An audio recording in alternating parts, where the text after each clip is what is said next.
Jenna had been talking about the office party for weeks. It's important, she said. Not just the usual wine and cheese mixer. Corporate will be there. Dress nice. Be on time. She said it with that tight, polished smile she wore for public things, events, family photos, clients. Not for me. That smile had stopped belonging to me a long time ago. Still, I said yes. I even took off work early, got a fresh shave, threw on the one navy suit I still owned that didn't have dust on the shoulders.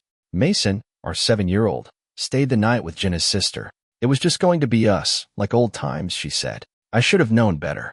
Anytime someone says, like old times, they're already halfway into something new. We arrived at the venue a little after 7:30. Midtown rooftop, upscale, string lights everywhere like it was a wedding reception. Jenna looked stunning. Black dress, red lips, heels tall enough to change her walk. She didn't hold my hand when we walked in, just smiled at everyone else and waved to people like she was already floating above the crowd. Let's grab a drink first, she said, brushing her hand against my arm like a cue, not affection. The moment we hit the bar, I felt it. Eyes. Not all, just a few. Lingering. Some smiles too wide, some nods too forced. People I didn't know already knew me, or at least knew of me. It felt like walking into a room full of inside jokes and being the punchline. Jenna introduced me around. Her tone was light, but distant, like she was reciting a fact sheet. This is my husband, Cole. He runs his own business, construction, custom renovations. Yeah, he's the handy one in the house.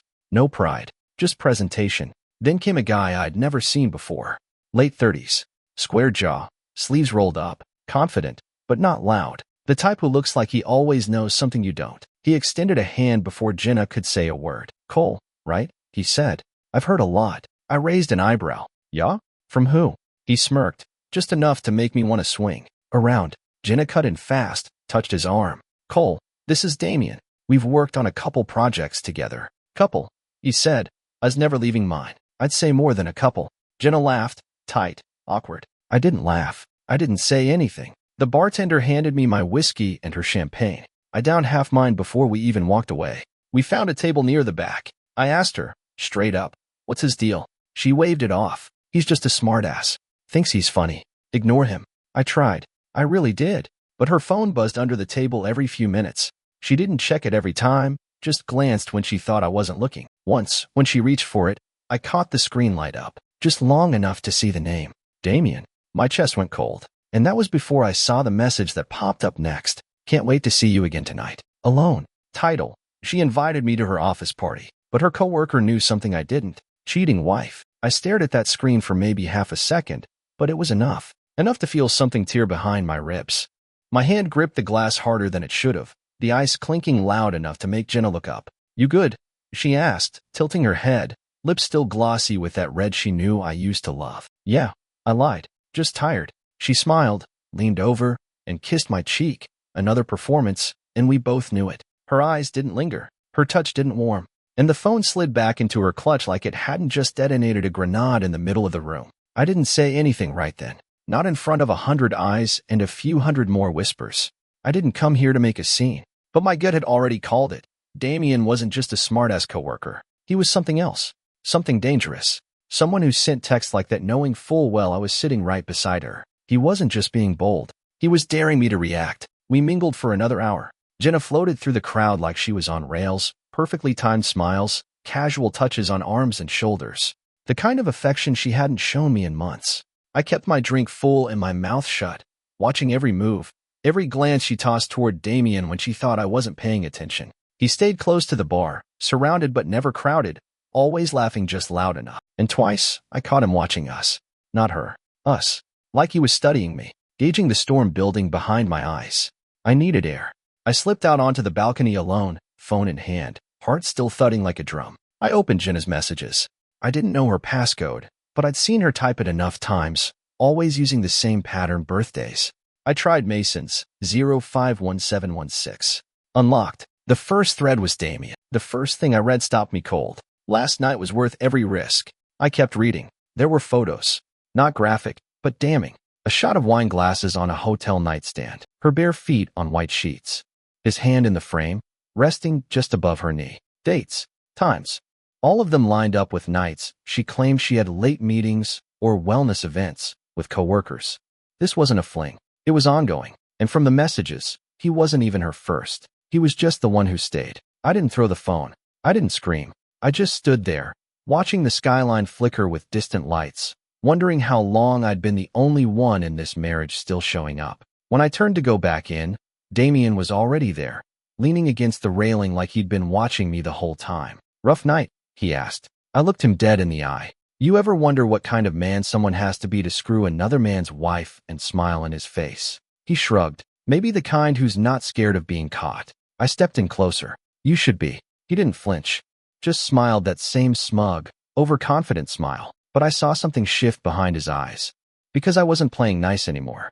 I'd seen enough, and this night wasn't over yet. I didn't go back inside right away. Damien drifted off after our little conversation, probably to refill his drink and stroke his ego somewhere more crowded. I leaned against the balcony rail, letting the city noise below wash over me like static. My mind wasn't quiet. It was alive, burning, replaying every moment of the past few months like film reels snapping into focus. Late nights, missed calls, hollow excuses, and Jenna's eyes never quite meeting mine. She'd been slipping away in pieces, and now I knew who had been there to catch her. When I walked back in, I saw Jenna near the dessert table, laughing at something someone said, her head tilted just so, her hand on her hip. That same posture she always used when she was flirting. I used to think it was cute. Now it just looked practiced. I slipped behind her, placed a hand lightly on her back. She flinched, barely, but I felt it. "Want to get out of here?"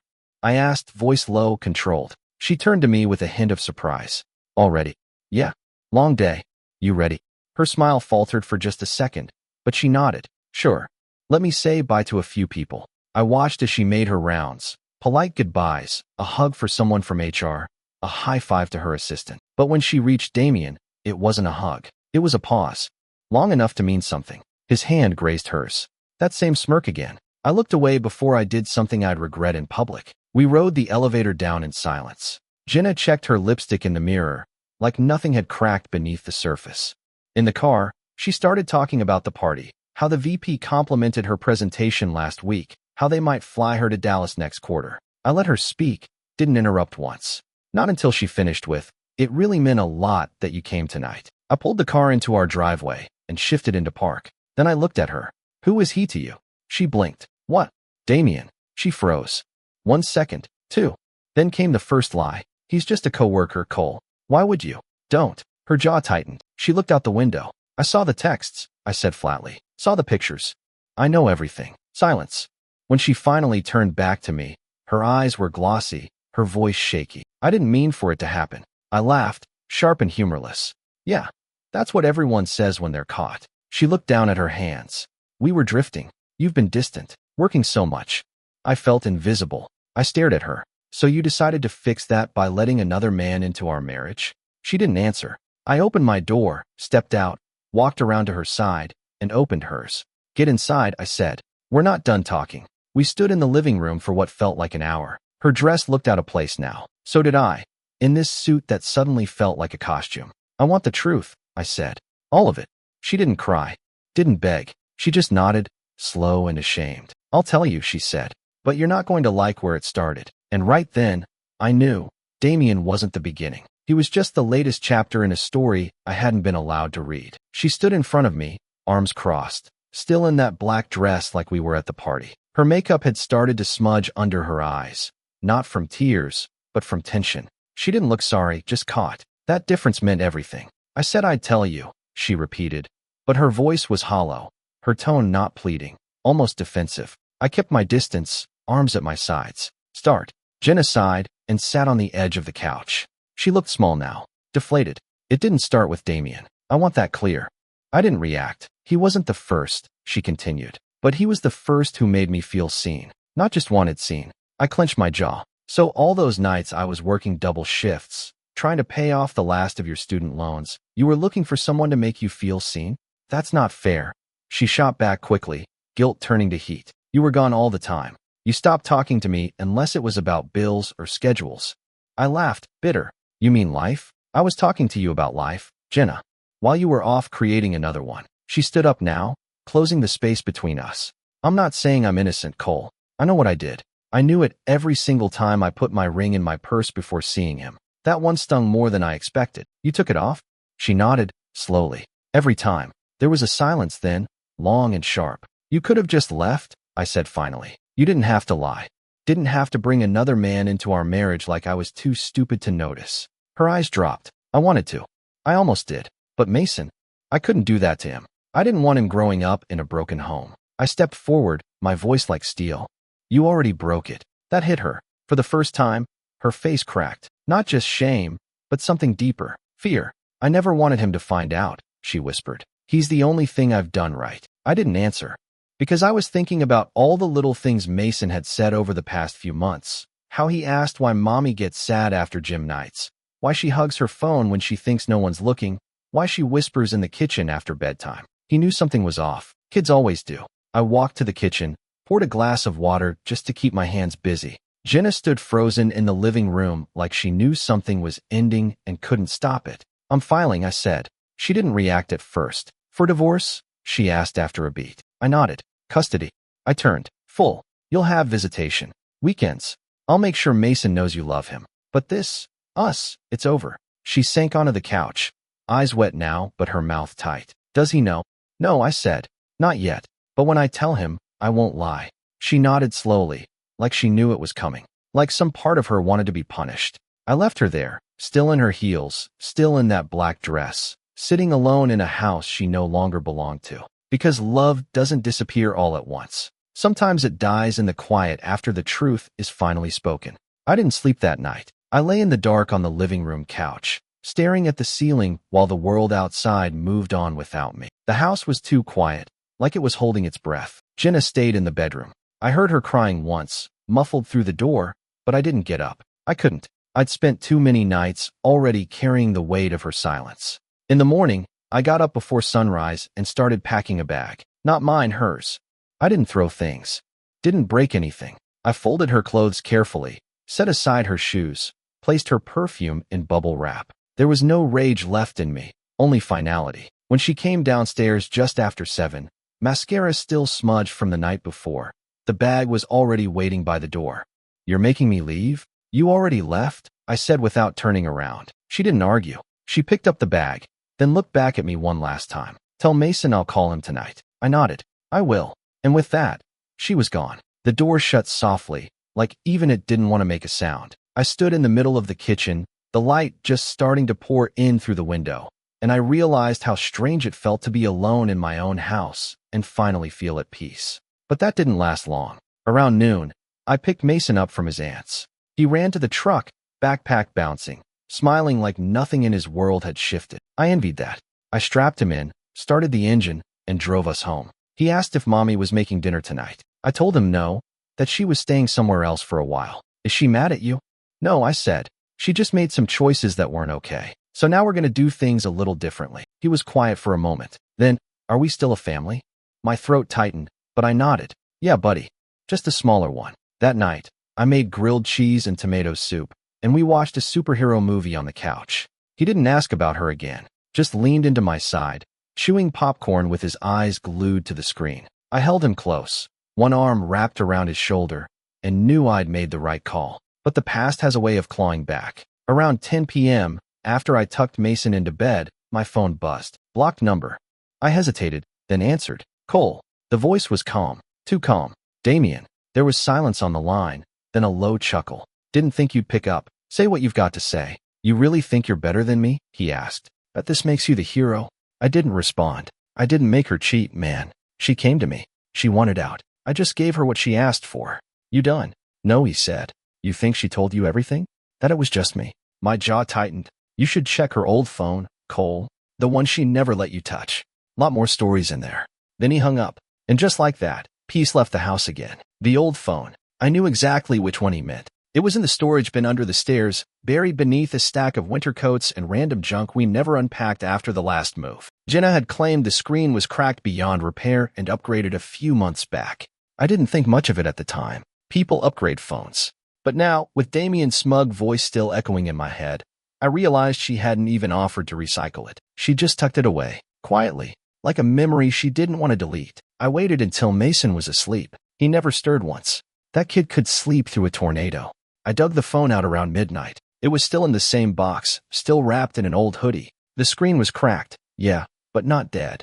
I plugged it in, waited, pacing the hallway like the damn thing might bite me. 15 minutes later, the screen flickered to life. No passcode. She never expected me to find it. The home screen lit up with old texts, dating back almost a year. And that's when the air left the room. Because Damien wasn't the first. There was another name. Riley. I didn't recognize it, but the tone was familiar. Romantic. Intimate. The kind of things you only say when you think no one else is ever going to read them. They'd met at a conference out of state. It started with drinks, then dinner, then hotel rooms. And like with Damien, she'd led him to believe I was already out of the picture. That we were separated but living under the same roof. A tired lie, polished from use. There were photos. Not graphic, but personal. Her, curled in beds I didn't recognize. Her wearing a hotel robe with champagne in hand. One message read, "I wish I didn't have to pretend when I'm home." I sat down on the stairs, the phone buzzing in my hand like it still had something left to confess. This wasn't a mistake. This was a pattern. Damien hadn't been some emotional escape. He was just the most recent chapter in a much longer story. And all this time, I'd been blaming myself for being distant, for working long hours, for not seeing the signs. But maybe I had seen them. I just didn't want to believe them. By 2 a.m., I'd copied every message and every photo to a flash drive. Not for revenge, not to shame her, but for clarity. I needed a record, proof for myself, if nothing else, that I wasn't crazy, that I didn't imagine it. I stood in the kitchen, staring at the counter where Jenna used to leave little notes, grocery lists, sticky reminders with hearts drawn in pen. It used to feel like home. Now it just felt haunted. The next morning, I didn't call her, didn't confront her. There was nothing left to say. I called my lawyer instead. "We need to accelerate the court filing," I told him. What changed? Everything. He scheduled an emergency hearing for custody. No more waiting. No more second chances. She hadn't just cheated. She'd practiced it. And I was done letting her rehearse her betrayal on my time. Jenna showed up at my door 2 days later. She looked smaller somehow. Her makeup was light, almost none at all, and she wore a baggy sweatshirt I didn't recognize, probably not mine. Her hair was up in a messy knot, and for the first time in years, she looked like she didn't know what to say. I didn't invite her in. She stood there for a long second, biting her lip, hands shoved into her sleeves. "I just came to see Mason," she said quietly. "He's at school," I replied. "You can call him tonight like you said you would." She nodded, eyes flicking past me into the house. "You changed things." "Yeah," I said. "It's mine again." Her gaze dropped. She started to turn away, but I stopped her. "One question," I said. She looked back. "Riley, who was he?" I saw it hit her like a car crash. Her shoulders tensed, eyes wide. She tried to cover it with a breath, but it was too late. She knew I knew. "That was a long time ago," she said. 8 months, I replied. "Not long enough." "Damien meant nothing," she said quickly. "But Riley, I got lost. I was unhappy. I felt invisible." I shook my head. "You were seen, Jenna. Every damn day. You just looked away." Her voice cracked. "I wasn't trying to destroy us." "No," I said. "You were just too selfish to care who got hurt while you figured yourself out." She wiped at her eyes. "I'm sorry, Cole. I really am. But I want to fix things." I stepped out onto the porch, closing the door gently behind me. "You don't get to fix it." She blinked. "What?" "You made decisions I can't unlive. You chose yourself over this family, again and again. And now I'm choosing Mason." "But we were happy once," she whispered. "We were honest once," I corrected. She didn't say anything after that. Just stood there with her hand shaking and her lip trembling like she wanted to say something else, but couldn't. I walked back inside and left her standing on the porch. She didn't knock again. That night, Mason asked if Mommy was coming over for dinner. I told him no, but I reminded him she still loved him, and he nodded like he understood more than a 7-year-old should. Kids are smart. They don't always need details. They feel the truth in the air. And Mason? He'd stopped asking why Mommy was always tired. He'd stopped drawing pictures with 4 stick figures and started handing me ones with just 2. Later, while he was brushing his teeth, I sat on the couch and stared at my phone. There were no new texts, no calls, no apologies. And I realized something. The silence wasn't sad anymore. It was healing, because every moment she stayed gone was one more moment I could rebuild without her lies. The emergency hearing was set for Thursday at 9 a.m. Greg, my lawyer, said we had a strong case. The evidence was solid. The messages, the photos, the hotel receipts. More than enough to justify full custody, especially since Jenna had moved out voluntarily and hadn't made any legal effort to retain parenting time. Judges don't like instability. And Jenna, whether she realized it or not, had painted herself in exactly that light. Still, I didn't sleep the night before. I kept thinking about Mason, how this wasn't just paperwork or courtrooms. This was his life, his routines, his bedtime stories, I was about to make them permanent, make them mine alone. And even though it was what needed to be done, it still felt like pulling the last nail out of a house that used to be a home. Jenna showed up to court 10 minutes late. No lawyer, no folder, just her, in a dark gray dress and flat shoes, hair tied back in a way that made her look almost like the woman I met 12 years ago. When she saw me and Greg, she paused. I expected attitude, drama, but there was none, just exhaustion. The judge came in, papers shuffled, voices lowered, and then it started. Greg laid out the timeline clean and calm. He didn't embellish or attack. He presented facts. The judge nodded, took notes. When it was Jenna's turn to speak, she stood and faced the bench. Not me. I don't contest anything, she said. I don't have a lawyer because I'm not here to fight. The courtroom fell quiet. I made mistakes, she continued. I hurt my husband. I confused my son. I don't deserve full custody, but I want to be in my son's life, and I'll do whatever the court asks to earn that back. It wasn't a speech. It was a surrender. And the truth was, that made it easier. The judge granted me full legal and physical custody. Jenna was awarded structured visitation, Saturday mornings, and one evening a week under neutral supervision, until a review period. The gavel dropped. Just like that, it was over. Or at least, the legal part was. Outside the courthouse, she caught up to me in the parking lot. I'm not going to ask you to forgive me, she said. Good, I replied. She nodded. But I do hope, someday, when Mason's older, he knows I came back and faced it. I looked at her, really looked. Not the liar, not the cheater, just a flawed, broken woman who ran too far and didn't know how to return. He'll know, I said, because I'll tell him everything, the truth, and not just the part where you left, also the part where you finally stopped running. She smiled, faintly, then walked to her car and drove away. No goodbye, just distance.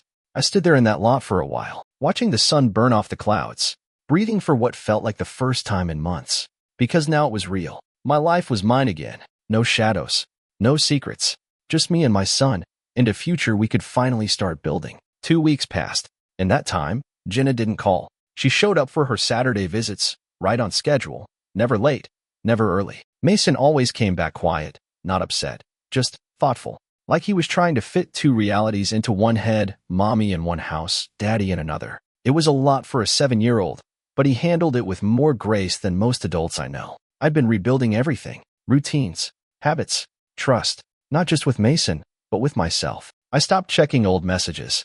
I stopped staring at the front door after he went to bed, waiting for someone who wasn't coming. I repainted the hallway, changed the photos on the wall, even got rid of the mattress we'd shared. Clean slate, not out of spite, just necessity. Then one evening, I got a knock on the door. It wasn't Jenna. It was Damien. I opened it without hesitation. He stood there in a gray hoodie and jeans, hands in his pockets, that same smug face toned down just enough to make me wonder what he wanted. Got a minute? He asked. No, I said, and started to shut the door. He blocked it with his foot. Wait, just a second. I stared at him. You got a death wish? No, just something to say. He lowered his voice. I'm done with her. I narrowed my eyes. You drove across town to tell me that? He exhaled. She's been texting me, calling, begging, but I'm not playing anymore. I didn't care. Not really, but he kept going. She told me you had the court stuff handled. Said you're taking her kid from her. Our kid, I corrected. And no, she handed him to me the day she chose you. He nodded slowly. I didn't come to fight, man. Honestly, I feel like she played us both. That was the first true thing I ever heard him say. She played herself, I said, and you helped her. He looked down, then back up. I just wanted to say, I get it now. What you did, why you did it. She doesn't stop until she's the victim in every version of the story. I stepped back, finally letting the door go wide. You came all the way here to clear your conscience? He shook his head.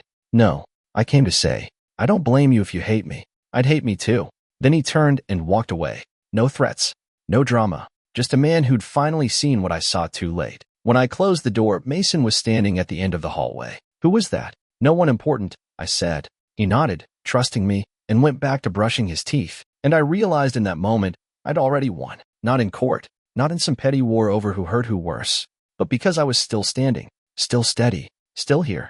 And that's more than Jenna or Damien could say. 3 months later, everything looked different. Not because I'd moved or changed jobs or started some brand new chapter like people always say after they've been broken. No, it was different because it was steady, quiet, clean, mine.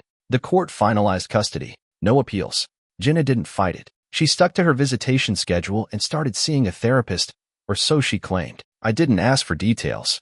I didn't need them. I wasn't interested in the new Jenna. That version came too late. Mason adjusted better than I expected. Kids adapt when you give them a reason to trust you. We built our life out of simple things, mornings with pancakes, Legos in the hallway, story time every night at 8:30 sharp. He started drawing again, pictures of just us. No confusion in his eyes anymore. No sadness. Just focus. A 7-year-old who understood more about love and loyalty than the adults around him. One afternoon, we were walking through the grocery store, just the two of us, and he asked me something out of nowhere. "Daddy, are you going to get married again?" It caught me off guard. I looked down at him. "Why do you ask?" He shrugged, pushing the cart like it was a race car. "Some kids have 2 mommies or 2 daddies now. I just have 1 daddy." I knelt beside him, looked him in the eye. "Right now, you've got 1 dad, and I'm trying to be the best one I can. That okay with you?" He nodded, grinning. "Yeah, you're better than 2 daddies." That moment, right there, was all the clarity I'd been searching for. I didn't need revenge. Didn't need Jenna to suffer or Damien to vanish into a ditch somewhere. What I needed, I already had. Peace, clarity, a future I could look forward to. That weekend, Jenna showed up for her visit, right on time. She looked better, healthier, less hollow. She brought Mason a new book and a sandwich from his favorite deli, and for once, didn't try to step past the threshold. "I'm trying, Cole," she said. "I know. You think, maybe someday." I held up a hand. "No maybes. We are where we are." She nodded, slowly, like she already knew that answer was coming. "You're a better man than I gave you credit for." "No," I said. "I just stopped letting people take more than they give." She left without another word. I watched Mason wave from the window, and I knew right then, I'd done the hardest thing any man can do. I didn't just survive betrayal. I grew from it. And more importantly, I built something better for the person who mattered most. Because love isn't proven when things are easy. It's proven when everything falls apart, and you still choose to rise.